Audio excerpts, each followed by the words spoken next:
Small business, big advice.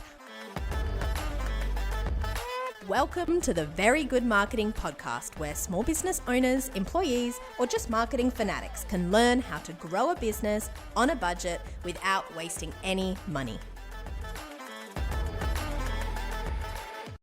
Welcome to the Very Good Marketing Podcast. My name is Shannon and I'm here with small business marketing consultant and expert Amy Miocevich. And today we are going to discuss how you can deliver your products in a way that turns your customers into fans. Amy, what's a fan? Okay, so a fan is beyond a customer. They are worth so much to your business. They are the people that advocate for you. They're the people that buy from you again and again. They're the ones that are going to leave great reviews, and they are worth gold. And so many businesses neglect this group or don't focus on converting customers into fans because they're so busy attracting new strangers to their business. Yeah. So we did talk about this right at the start. Fans are this part of an organization that needs a marketing investment, and they're actually not too hard to identify. Have you ever heard of the Net Promoter Score? Yes. Okay. Yes. So NPS, which most of us have been probably sent in our life as a consumer, it's to ask, the question is, on a scale of 1 to 10, how likely are you to recommend our business to someone else? And someone that gives you a 9 or a 10 is considered an advocate or a fan. Anyone that gives you a 7 or an 8 is considered passive or neutral. And anyone that gives you a 6 or below is a detractor.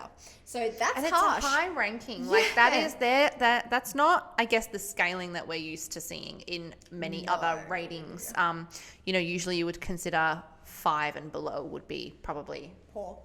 Or 5 would be average, score. maybe But yeah, 6, 5, maybe 4, 5, 6 are kind of your midline. Yeah. And then it's, either side of that. So I think it is a very harsh metric. Yeah.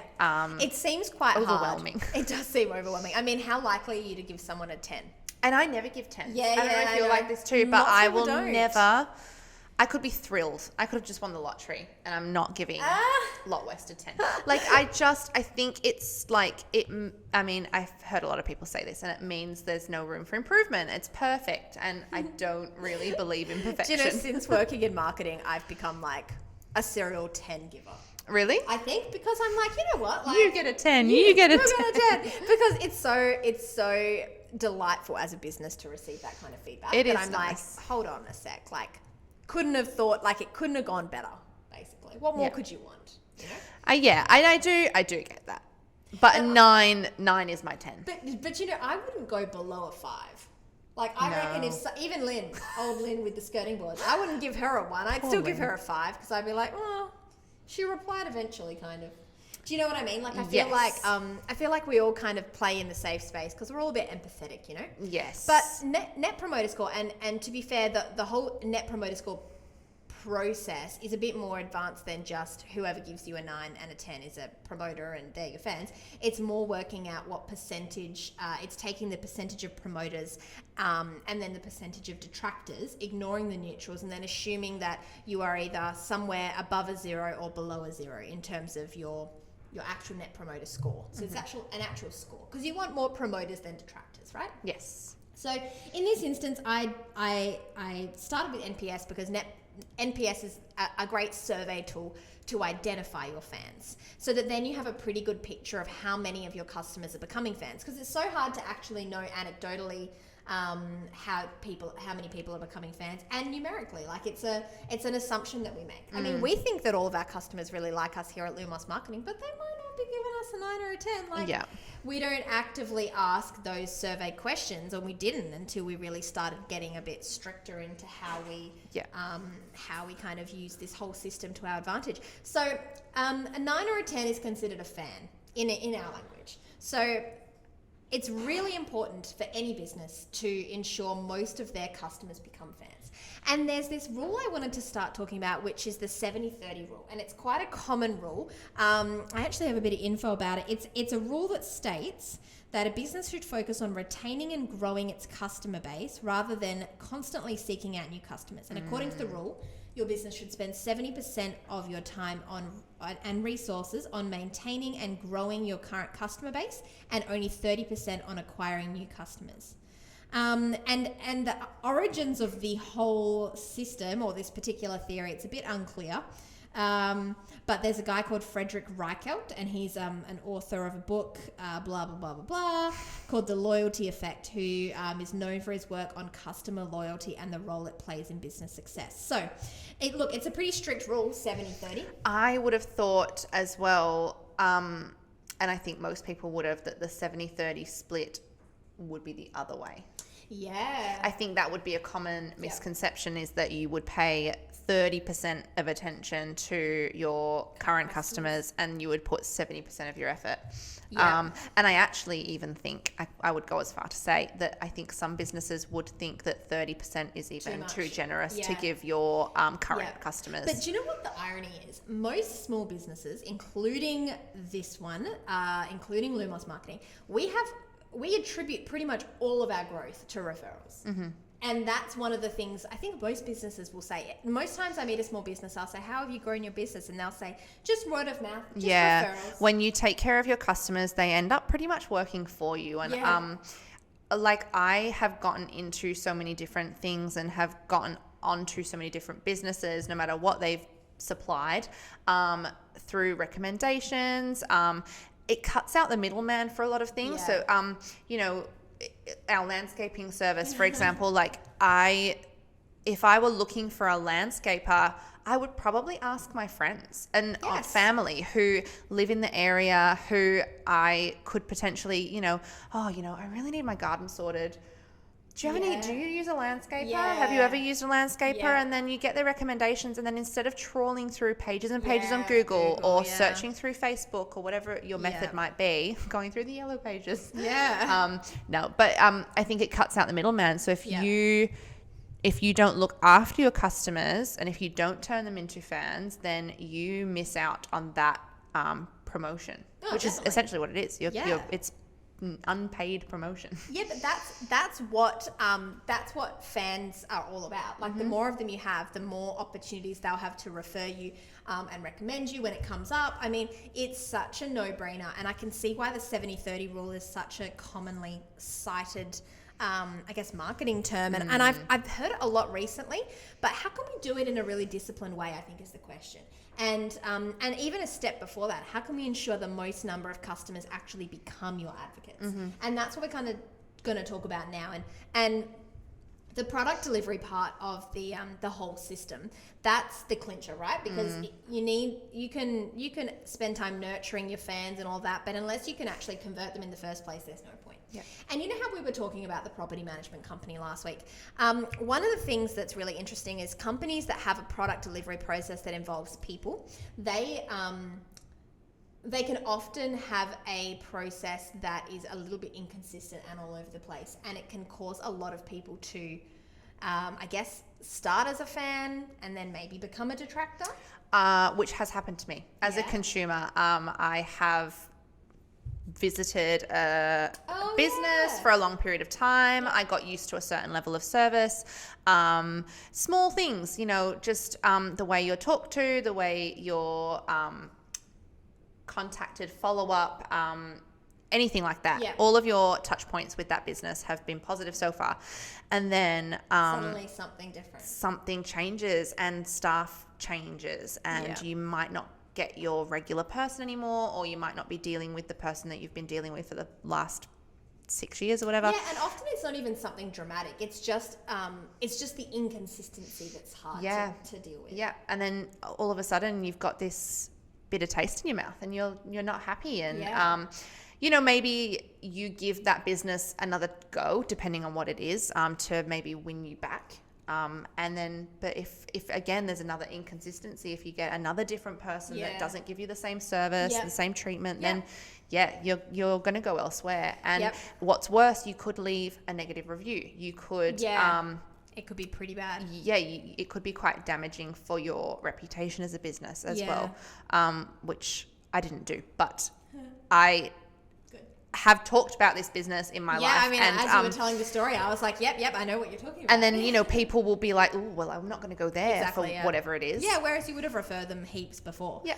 I mean, that's one of the things, and when we were talking about the property management company last week, that was one of the things that I guess they were kind of struggling with a bit, was that they had property managers, they had them dealing with customers all the time. And what happened was, if they were having a bad day, or if, you know, they were sick, or they were away one day and they couldn't get back to their emails, or if they were under the pump, their service level changed. Mm-hmm. And so people that were used to getting a certain level of service, even if that service was, you know, not great, even if it was just good, and then they got something worse, they'd feel like they're getting robbed of the money that they were spending before that. And I think that's a really big risk for a lot of businesses. And so this particular company, when they went through and they started doing NPS and they started recording all of the results from their customers, they didn't realize how bad the problem was, but 45% of the respondents were sitting in that passive range. Wow. Whereas only 16% were sitting as promoters. So that's a pretty huge difference. Big difference. And even below that, 38% were detractors. Yeah. So that kind of put them at a massive, like, that's a liability to them. That's a huge risk, because as soon as their contract comes up for renewal, as soon as a salesperson from another company, you know, gets in touch with them, like whatever it is, she could lose a significant amount of her business. And she's busy talking to us about how I just said she, but she's busy talking to us about how she can grow her business through getting new customers, when the opportunity for her to actually transform her business is just kind of changing the way that they can deliver their products and services. So it's a really, really interesting concept. And a lot of companies won't actively use a net promoter score because, and I've heard every excuse, you know, well, I just spoke to them last week and they seem happy. Or we only deal with them once every 8 months, so why bother emailing? Yeah, but it doesn't matter how frequent or infrequent it is. You never know when that person is going to speak about your business in a negative or a positive Absolutely. light. Like, it's one of those things where if you can set it up and automate it, like, it's amazing. And we talked about CRM systems a little while ago as well, and that's CRM systems and actually capturing your customers. That's an essential part of engaging Net Promoter Score, because if you don't really know who your customers are, it's quite hard to get their feedback. So I also have seen, I mean, this is a bit of an out of left field example, but I have also been this is a gym example. So I was a member of a gym and went there very regularly for a very long time. I would say for about 12 months I was there maybe 3 to 5 times a week. So small business, really small group of staff running the classes, so you kind of get to know everyone when you're a frequent customer. And then I went on a holiday, which was about 7 weeks long, and then after the holiday, as with every gym hype, it fell off and I just didn't go back. But still had my membership, and I got the membership you have on your keychain? Yes. I have a souvenir from them. But when I hadn't been back for probably around 6 months in total, I got mail, and it was weird because I never get mail because we discussed last episode that I have no responsibilities. But I got this letter in the mail and I was like, oh, what's this? Got really excited. Opened it up and it was a voucher for a single PT session, and they do body scans where they do all of your BMI and stuff, which usually costs about $70 or something like that. So a voucher for one of those as well. And it really worked. I felt, and I think it had a little handwritten note in there as well that was like, hi Shannon, haven't seen you in the gym lately. Here's a voucher for PT and a body scan, and we really hope to see you back in the gym again soon. And I still had my membership. It was still clocking away in the background, and I just hadn't been there for a long time. That's and so it was nice. Really sweet, and I felt so valued and missed as a customer, and it was great. And I went back to the gym. Well, I thought you were going to tell me a bad story about this, because I've got a bad gym one as well. My sister goes to a gym, a small gym, a small gym, I don't know where, and she was really enjoying it. Anyway, she was saying that a couple weeks ago.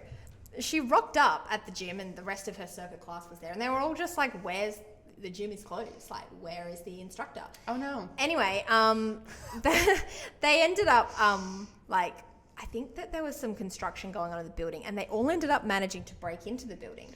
And they self-ran their own circuit class. Gym heist. Yeah. And they all ran their own class and then left. And the guy that runs the gym, that owns it, that normally runs a class, nothing. No explanation, no like message to them saying that he wasn't going to be there. No, absolutely nothing. Mm-hmm. And they were all livid. And you would be, right? Because you're paying a membership and you're half paying of the for struggle classes. as well is going to the gym. Yeah, so they're already there. Yeah. Anyway, so then a couple days later, they get a message from him saying that, you know, it was unavoidable circumstance that he couldn't make it or whatever. But to me, I'm like, that's like, that would make, like, I don't care what kind of circumstance it is, but that would absolutely make me quit then. Someone somewhere, whether it was him running the class or somebody else that worked at the gym, should have reached out and looked. I mean, I've done this even just working with colleagues, like such and such is off sick today. What appointments have they got in their calendar? What can I do to call these people up and say, look, this person's not well.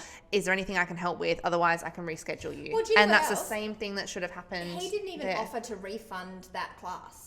Or that which is week, terrible. Part of that week for them. Like there's just things like that he will lose so many customers because of it. It's a really, really weird one. I mean, we've heard an example as well. Like we've been working with an agency, another agency, and together we were working with a client. And there was a really significant issue that had happened with that client where they had a call forwarding system set up, and the calls weren't getting forwarded through to their landline. Mm-hmm. And for months, the client would say, are you sure that the forwarding number is right? Because I'm sitting here and I'm getting a notification of a missed call on this tracking system, but I can't hear the phone ring. And they were like, no, it's fine. Honestly, it went on for like 5-6 months.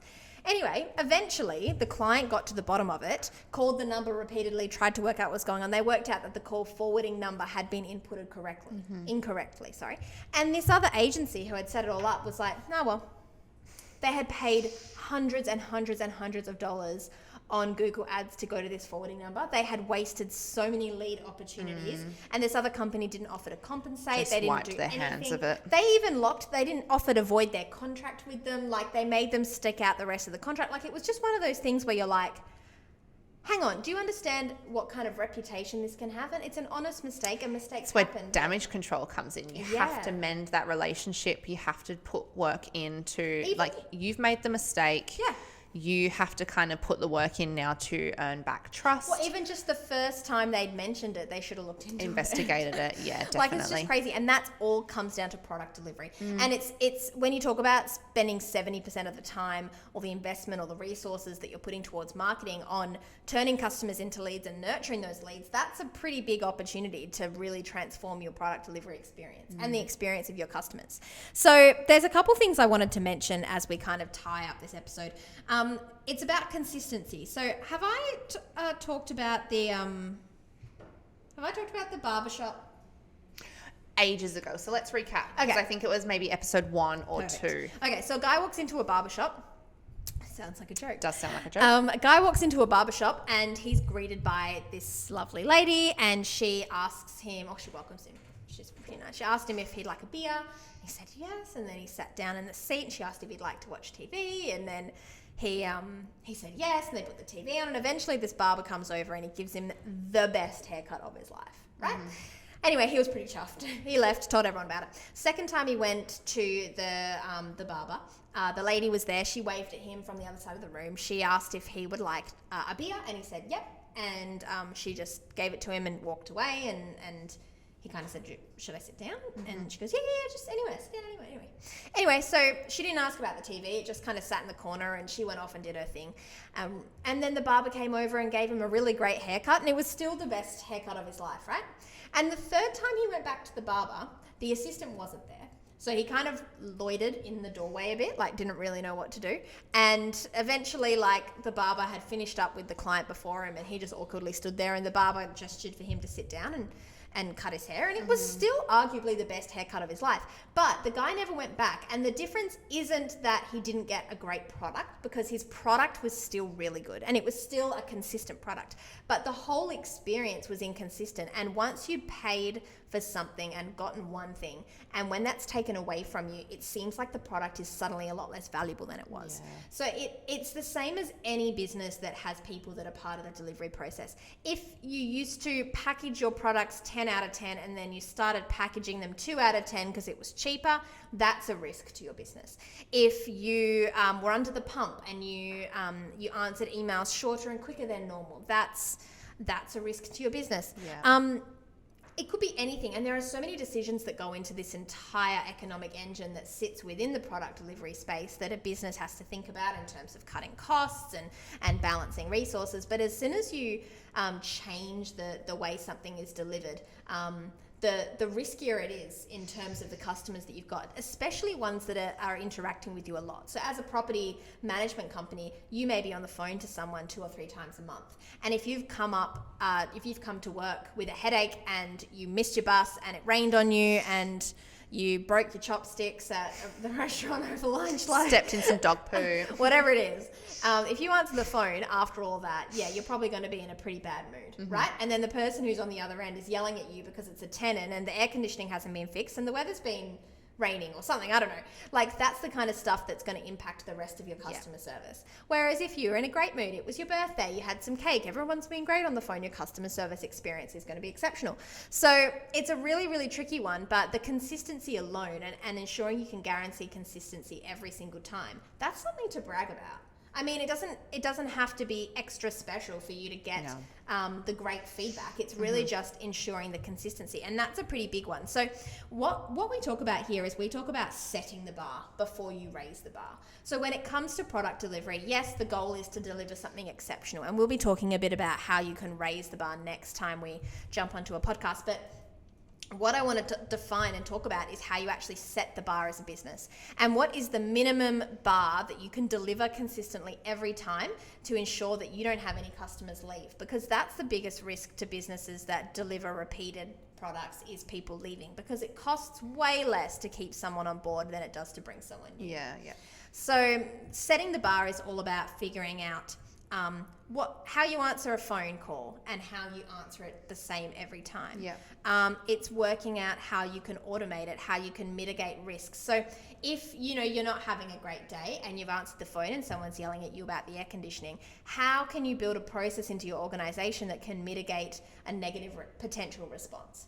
Is it I'm really sorry. Is it okay if I just pass the phone call on to one of my team members who can help you with it? Is it all right if I give you a call back in 5 minutes once I've gone through all the information? It's things like that. For a property management company, if the weather's really bad, if there's a storm, for example, you can imagine there's a lot more calls than normal. And you can imagine the dialogue around the office is, oh my goodness, if one more person calls me about a leak in their roof, I am going to, scream. That's a really risky situation to be in, right? We've all been there. Oh yeah, definitely. And that's defining and setting of the bar, and recognizing all these things that keep coming up, and actually talking to the people within your organization around what this bar looks like. That's going to ensure everyone really understands that no, they don't need to go over and above. They just need to deliver this consistency, and that's going to make a really big difference. So what we've done is we've kind of got a little bit of research that we do in this kind of area.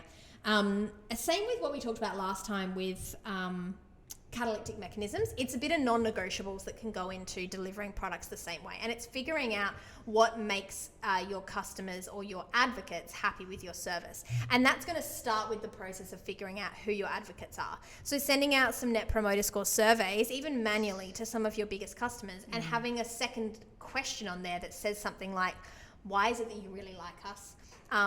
Why do you choose us over others?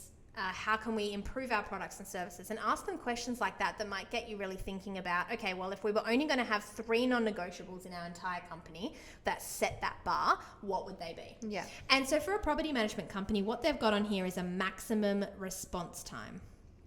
So that is something that they've recognized customers complain about a lot. Yeah. Is they take ages to get back to me. So they've gone and said, okay, well, 4-hour response time would be great. but what can the bar be so that we always can guarantee that it's every deliverable, time? it's realistic, So these guys set a maximum response time of 12 hours for clients and 36 hours for tenants. And it seems like, it doesn't seem great, does it? Especially if your roof is leaking, like that's what, 36 hours response time? That's pretty It's a poor. long time. And if they've asked for like 4 hours is what they are expecting, it's probably still a little bit outside of those expectations. But how can they, and this is just an example that they kind of discussed. I mean, I'm assuming that 36 hours is considered good for them to even put it down in the first place, but that's their bar, and that's the bar that they'd set, and that's something they believed everyone could work towards. But remember, we're setting the baseline. Yes. So if it gets worse than that, that's a serious problem. Yeah. So that's a KPI conversation. The other one that they've put on here is open-ended phone calls. Okay, so this one's an interesting one. They've recognized that a lot of people were coming back to them and saying, they just don't know my property. Like, I feel like every time I talk to someone, it's someone different and they don't know the problem I'm having and blah, blah, blah, blah, blah, blah, blah. So they've put open-ended phone calls, 30 seconds minimum on seeking to understand, building relationships or adding value at the start of a call. So that gives everyone in the team a compulsory amount of time, regardless of what mood they're in. They have to spend 30 seconds breaking the ice with the client on the phone. So it's, my roof is leaking. Hi. Tell me more about the roof situation. What kind of roof is it? Has it been leaking for? I'm really sorry to hear about that. Must be terrible when your roof's leaking. It seems like a really big problem. Blah, blah, blah. Whatever. I don't know. Don't take my word on that conversation. But 30 seconds. Don't know if it would go smoothly. No, but open-ended phone calls is really important, and they've recognised that allowing that little extra time and enforcing it has helped people and customers, even if they're upset. It kind of helps them calm down a little bit before really getting into the problem. But take that with a grain of salt, because you don't want someone to be yelling at you and for you to say, hey, did you watch that new episode of How's your week been? Yeah. All right, the next one that they've put as a one of their, I guess this one's a bit more logistical, but they've put backup support. So they've recognised that in peak periods like storms and things, they might not be able to meet that maximum response time. They recognise there's a lot of emergencies which would require immediate response. So they've put an operational procedure in place to allow for backup support to cover people. Same with leave. So if people are on leave and their customers don't get the response time they want, like how can they actually mitigate that to make sure the service is always there? This company also created more self-service answers. So some of the feedback they got is, I just need an answer to this question and no one's giving it to me. And a lot of the time they get the same questions over and over again. So they've created a way for people to self-service answers, I guess a bit like FAQs on their website. Yeah. And then the other thing they've done, so the fifth thing that they've done to try and kind of create that bar of customer service, that benchmark bar that hopefully brings a lot of people into that advocate or fan space, is they've created a customer service escalation process, which is where they've found that, and look, this is the same in a lot of industries where you're dealing with, I guess, complaints or issues. There is an emotional load that often gets placed on communication, which is a really hard thing that can change the customer service experience. And the way that they've mitigated that is to create an escalation process where if there is a negative dispute, instead of the person receiving the call having to carry the weight of that emotion and turn it around, they do have the opportunity to then escalate it to someone that's professionally trained in having those phone calls. Yeah. And there is a lot of there's a lot to be said in that conversation from both points of view. If you're a customer and you found that someone's taken 30 seconds to listen to you and understand what's going on, but you then get escalated to someone that's got the training in how to work through the issue, you're probably going to feel better than someone on the other end of the line either giving you a negative response because they feel like they've been attacked or not being able to answer your question, or even worse, like someone that gets caught off guard and doesn't know how to respond. It's funny, my first job was actually within a facilities management team for a very large corporation here in Perth, and I was 17 and we were reception and we fielded a lot of these types of complaints, and exactly that, we had an escalation service. It was a ticketing system that had an escalation attached to it, but the priority one jobs that came through, it would immediately go through to somebody different, so it wasn't just 17-year-old me Yeah, who's definitely. never dealt with this sort of an issue before in my life.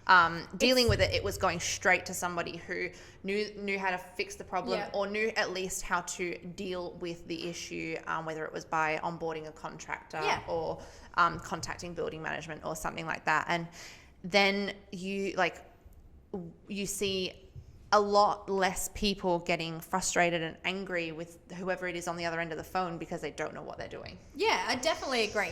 It's a very interesting one, and a lot of companies don't realize what's happening on the other end of phone calls, especially founders and owners, because they're busy doing other things. And there's no one out there doing it perfectly. But I mean, even in this particular example, after just implementing those 5 key KPIs and those non-negotiables, it did increase their NPS 7 months later quite significantly. So they moved to getting 25% of their respondents being labelled as promoters, and that was up from 13%. 56% were passives, which is down from 76%, and 18% of detractors, which is also down from, I think, 38%. So it definitely changed the way that people were responding to feedback. And I mean, it was a slow process, and it was a lot of change, but it's something that made us, and it is making a pretty big difference to their business. And I feel like with Net Promoter Score as well, year on year, those results can continue to improve, even without implementing any further changes. Yeah, definitely. Because the consistency is so consistent. Because you're a customer, and last year you might have, I don't know, purchased a service from this particular business and it was terrible. And so you were one of these people who potentially was a detractor, and you had a negative experience and you really weren't keen. And then just so happens that you've revisited them a year later. They've implemented some of these changes. So you're a little bit more inclined to be a promoter, passive, or maybe you're a passive. Yeah, you've stepped into that passive bracket.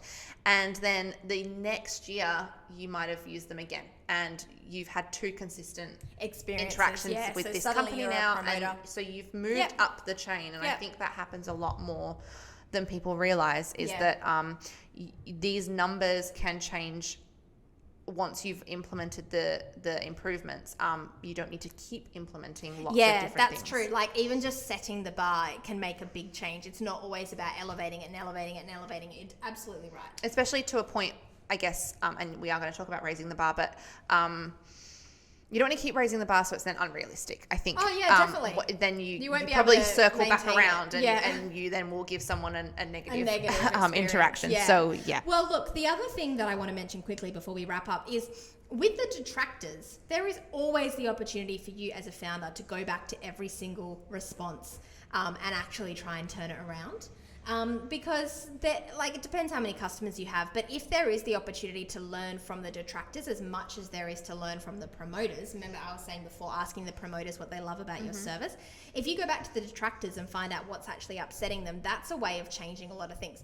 But I always like to go from the promoters first, because sometimes you get responses from detractors and make a lot of change that isn't actually what the majority thinks. So do collect the feedback and make sure you're actually collecting it in groups and looking at patterns, rather than just someone saying, oh, well, I expected a 4-hour response rate when I said this and it didn't happen. And then suddenly you're trying to work towards a 4-hour response rate. It doesn't work. It's like a happy medium that you've got to find between the two groups. And depending on the size of your organization, it might not take that long to get through. I mean, this particular example, they only had 18 detractors. Yeah. So working through 18 people over the course of a couple of weeks is probably not a huge thing. Yeah. So look, it's a lot to think about, and I can't wait to get into raising the bar. So because there's some really cool little techniques in here that I think are going to really excite people, especially if your product itself is pretty good. Thinking outside the box and making that experience better is a really exciting process. So cool. Thanks, Shannon. Look forward to it.